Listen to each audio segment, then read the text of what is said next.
Thanks for meeting with me today.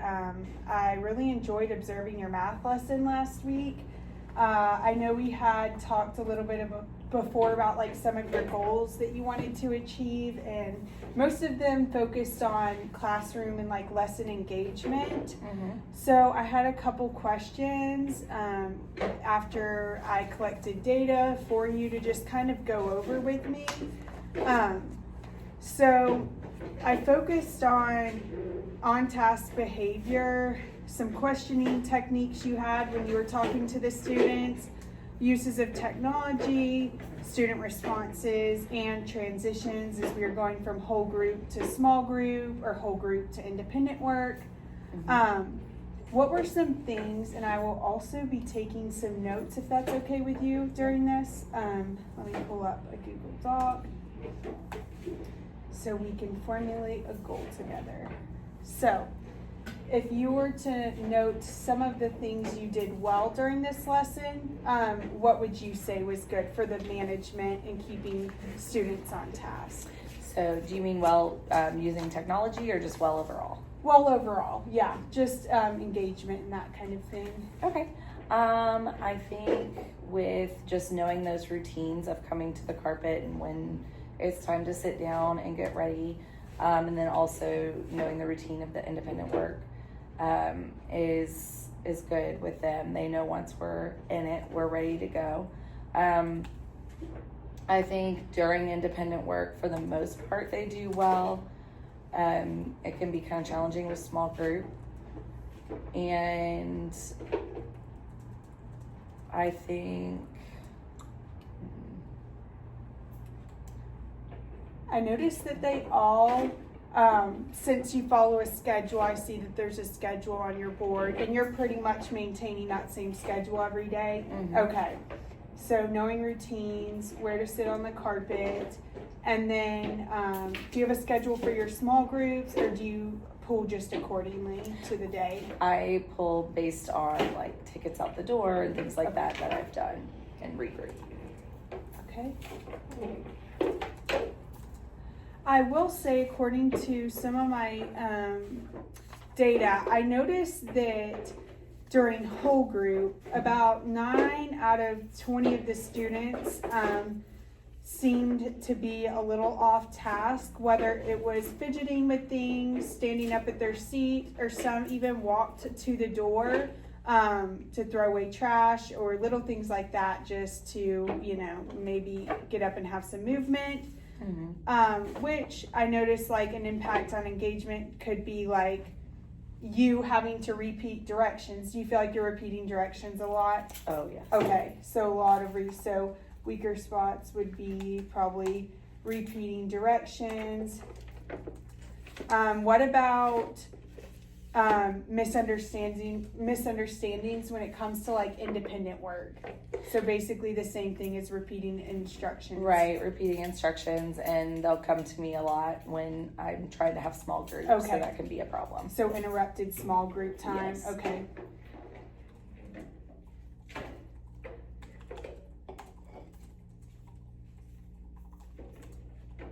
Okay. All right, perfect. What would you like your students to be doing more of during the lessons? And like, if we could make one part of your lesson run more smoothly or effectively, what do you think it would be? I think the whole group, like you were saying, with them actually being engaged and able to follow along. Okay. Do you feel like there's a part of your lesson when they fall off? Because I know personally sometimes in my own teaching, they'll do great for the first like 10 minutes, maybe like the warm up or the estimacy in math. And then it's like, once that's over, they kind of lose that grit or like engagement. Do you think there's like a fall off? Like, yeah, I definitely do, because they'll get tired of sitting there, tired of listening. Okay. And they'll kind of start to waver. Okay.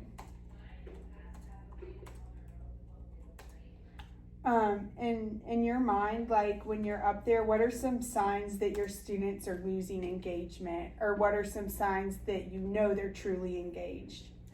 When I know they're truly engaged, I always see them like looking at me or Mhm. looking at their, because we do the whiteboards or their journal, and they're looking at that and actively writing. They're raising their hand to answer questions. I know they're off task when they're looking around. Some will take out things out of their desk and start playing with them, or they'll get up out of their seat, things like that.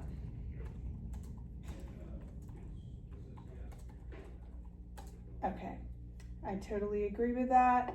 I also notice when I have independent work, I have a couple of floaters, like ones that'll get up and I'll see them at a friend's desk quite often, and then I'm like, okay, they're not working. So it sounds like your main goal is just to help students stay engaged for a longer period of time throughout your lesson.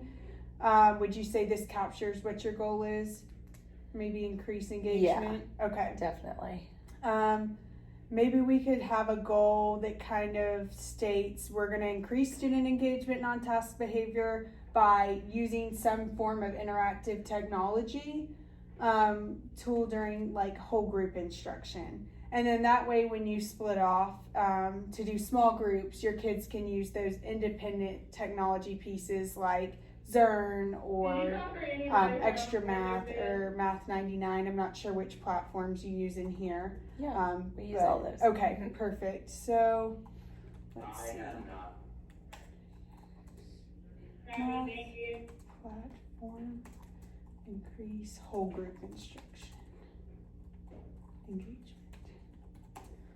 And I'm thinking, what, have you ever used Kahoot in your class or any math games that involve a whole group? I have. I use Kahoot more so in ELA, but I would love to use it in math. Okay. I think that might be something worth trying. It does allow kids to use their whiteboards at the same time as they're solving problems, and it holds them accountable for that speed, you know, because they're timed questions, which is really good, especially for the stuff that we're covering now with the multiplication. Right. So we could do something like that. And since you mentioned wanting to do something efficient that supports the instruction flow, we talked about the Kahoot. These tools will allow the kids to respond in real time, and that could help with accountability as well, because sometimes we have the same kids raising their hands over and over and over, and we want to hear from everybody. Right. So let's see. We have Kahoot. There's also Quizlet. I'm not sure if you've heard of that, but Quizlet is also good too, because you can create your own quizzes and then set a timer and have them do like a 5-question exit ticket. And that could be like, instead of having to print and make all the copies, you could do that and then collect some data for like your formative assessments to have in class. Okay. Which would be like small group data. And the data just comes back to my computer? Okay. Yeah. Okay, let's see what else I need to hit. What teaching strategies do you think we could use to hit your goal?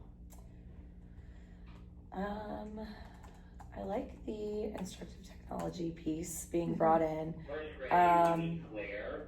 First grade, we need Claire. I don't know with this group. I don't know if we need to also have some kind of fidgets in place, or also with transitions, if there's something with technology we could do for that, with like song transitions or things like that. That would be fun. And I know a couple friends of mine in my class mentioned their teachers in the past using timers to transition, which could speed things up. Yeah. A song might be fun.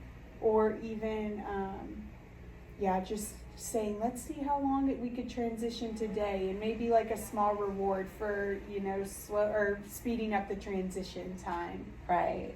So.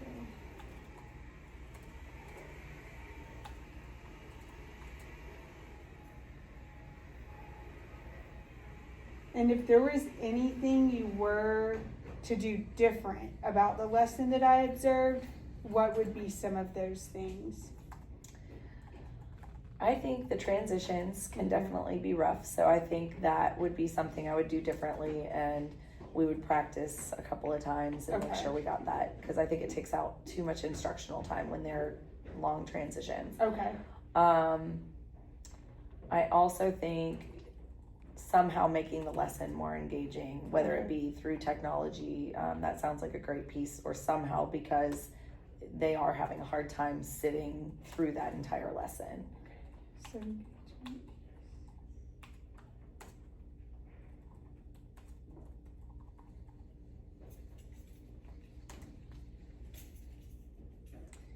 and then, so we have the transitions, we have the engagement piece, and the desk, they're not really in groups now.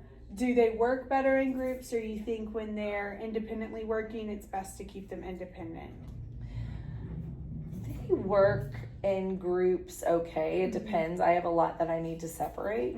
Right now they're separated for testing, but I typically have them at least by a partner, if not by in groups of 3.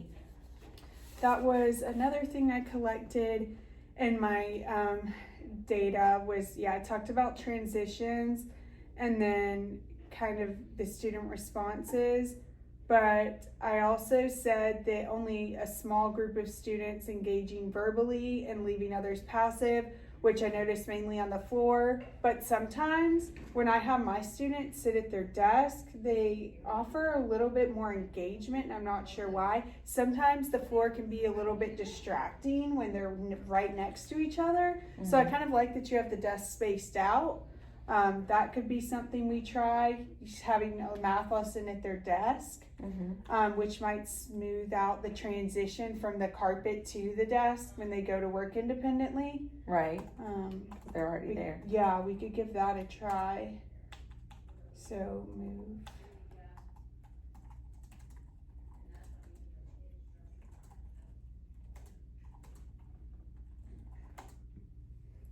I also noticed there was one specific kid that got up at least 4 or 5 times. Yeah.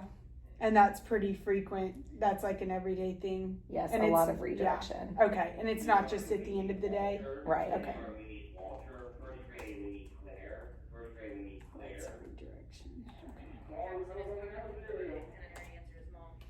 All right. Awesome. Well, I feel like we had a really productive meeting today and talk, and I'm so happy to work with you again this semester. And I look forward to putting these goals into action. So hopefully we'll meet in a week or 2, and I'll be able to observe and see what we're working with. Yes, Awesome. definitely. Thank you.